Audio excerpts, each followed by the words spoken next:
कहते हैं कि नेकी का बदला जरूर मिलता है, लेकिन कराची में टैक्सी चलाने वाले रेहान के लिए उस एक रात की नेकी उस पर ऐसी भारी पड़ेगी, ये उसने कभी सोचा भी नहीं था। ये कहानी थी उसकी आखिरी सवारी की, उस लड़की की, और एक ऐसी मोहब्बत की जो नामुमकिन थी। रात के तकरीबन 3 बजे थे और कराची की सड़कों पर सन्नाटा था। हवा में बारिश के बाद मिट्टी की खुशबू फैली हुई थी। रेहान अपनी टैक्सी में घर लौट रहा था। वो अपनी माँ के ऑपरेशन के बारे में सोच रहा था, जिसके पैसे जमा करने के लिए वो हर रात देर तक काम करता था। उसने गाड़ी एयरपोर्ट के पीछे वाली लंबी सुनसान सड़क पर मोड़ दी। वहाँ स्ट्रीट लाइट्स बहुत कम थीं, जो गीली सड़क पर थोड़ी थोड़ी रोशनी डाल रही थीं। ऐसी ही एक रोशनी में उसने उसे देखा। सड़क के किनारे एक लड़की खड़ी थी, जो बारिश में पूरी तरह भीग चुकी थी और ठंड से कांप रही थी। जैसे ही रेहान ने गाड़ी धीमी की, हेडलाइट्स की रोशनी उस पर पड़ी।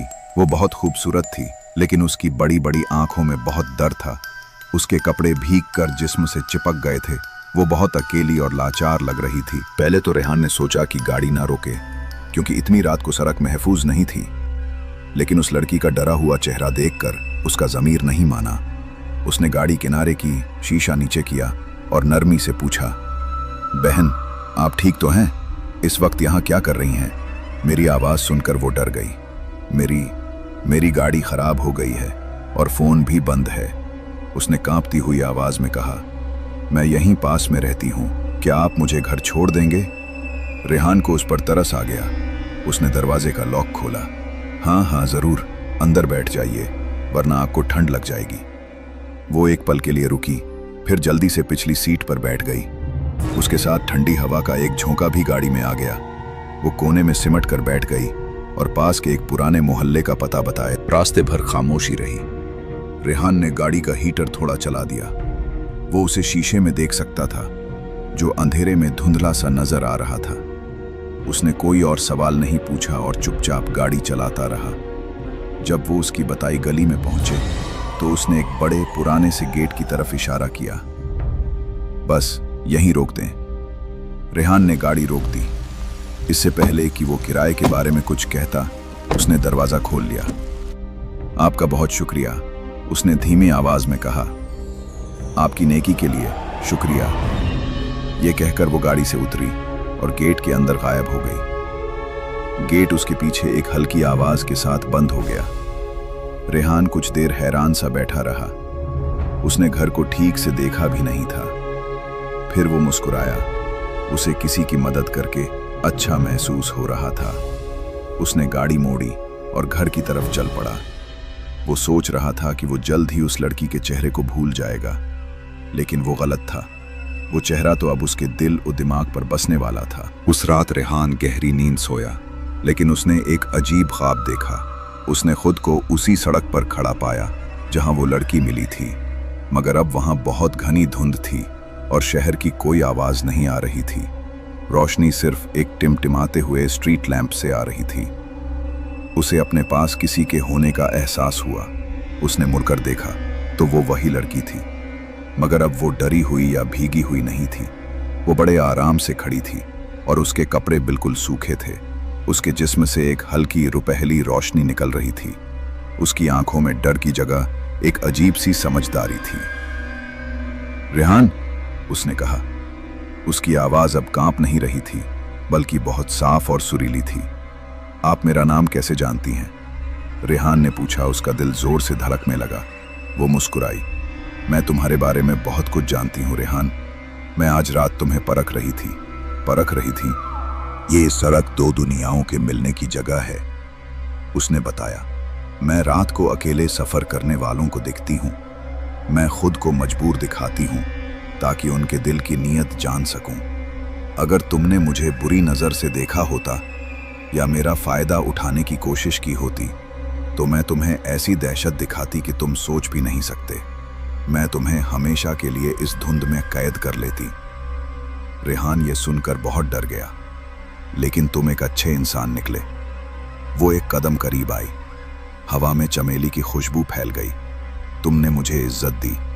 तुम्हारा दिल बहुत साफ है रेहान, और तुम्हारी इसी बात ने मुझे तुम्हारा दीवाना बना दिया है। एक जोर के झटके से उसकी आंख खुल गई।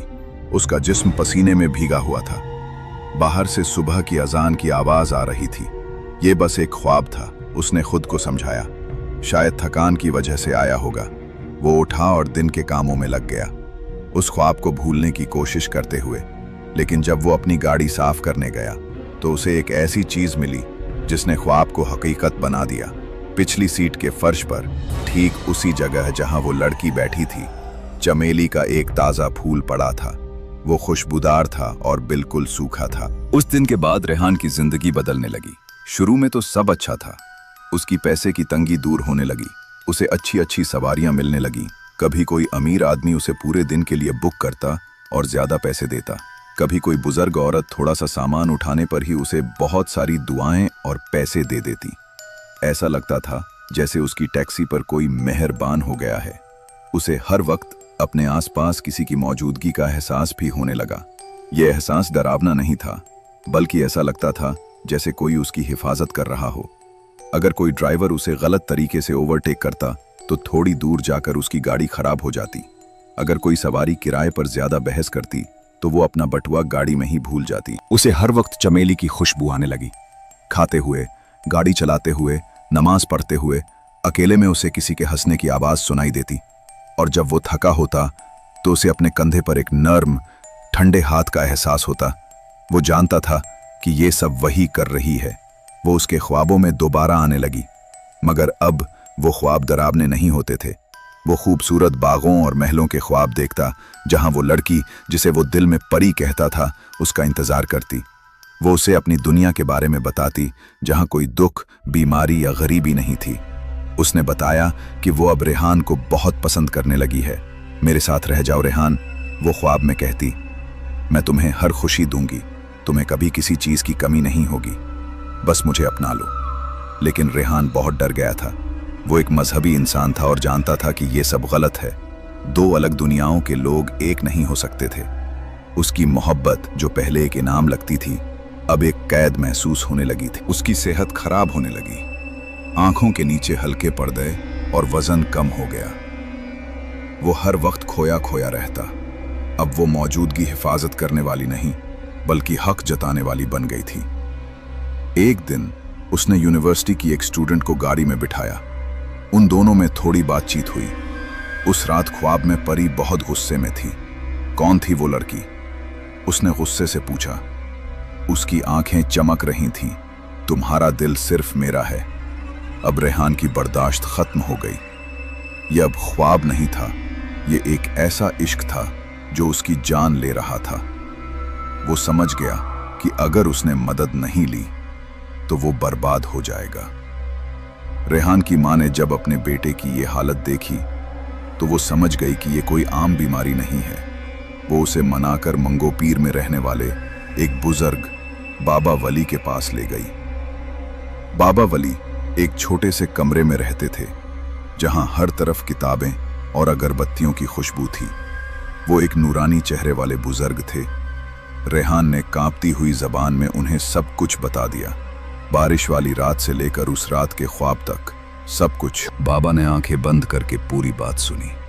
जब रेहान चुप हुआ तो वो कुछ देर खामोश रहे। फिर उन्होंने कहा, बेटा, तुम पर किसी बुरी चीज का असर नहीं है। मसला ये है कि एक ताकतवर जिन कबीले की शहजादी को तुमसे मोहब्बत हो गई है। वो शैतान नहीं है, लेकिन वो आग से बनी मखलूक हैं। उनके जज्बात हम इंसानों से 1000 गुना ज्यादा ताकतवर होते हैं। उसकी मोहब्बत सच्ची है, लेकिन वो तुम्हें जलाकर राख कर देगी, जैसे सूरज एक फूल को जला देता है। उन्होंने आगे कहा, वो तुम्हें आसानी से नहीं जाने देगी। तुम्हें उसे खुद ये दिखाना होगा कि तुम इस मिट्टी की दुनिया के हो और वो आग की। तुम्हें यह रिश्ता तोड़ना होगा। बाबा ने रेहान को एक तावीज दिया, इसे पहन लो। अगर वो तुम्हें छूने की कोशिश करेगी तो ये उसे तकलीफ देगा, लेकिन असली लड़ाई तुम्हें अपने दिल से लड़नी है। मैं तुम्हें कुछ आयतें देता हूँ। सूरज डूबने के बाद इन्हें पढ़ना शुरू कर देना और रुकना मत, चाहे कुछ भी हो जाए। वो तुम्हें रोकने की बहुत कोशिश करेगी, मगर तुम हिम्मत मत हारना। रेहान दिल में उम्मीद और डर लिए घर वापस आया। उसने तावीज पहन लिया। रात होते ही वो नमाज पढ़ने वाली चटाई पर बैठ गया और आयतें पढ़ना शुरू कर दी। फौरन ही कमरे का माहौल बदल गया। हवा भारी हो गई और चमेली की खुशबू इतनी तेज हो गई कि सांस लेना मुश्किल हो गया। फिर उसे उसकी आवाज सुनाई दी जो चारों तरफ से आ रही थी। रेहान, ये क्या कर रहे हो? मुझे तकलीफ हो रही है, रुक जाओ प्लीज। क्या तुम मुझसे मोहब्बत नहीं करते? उसकी आवाज में मिन्नतें थीं। फिर वो रोने लगी और चीखने लगी। कमरे की लाइटें जलने बुझने लगी। रेहान को लगा जैसे कोई भारी चीज उसे दबा रही है, मगर उसने तावीज को मजबूती से पकड़ लिया और आयतें पढ़ता रहा। उसकी आंखों से आंसू बह रहे थे। उसे उस लड़की के लिए बहुत दुख हो रहा था, लेकिन वो जानता था कि उसकी अपनी जिंदगी दांव पर लगी है।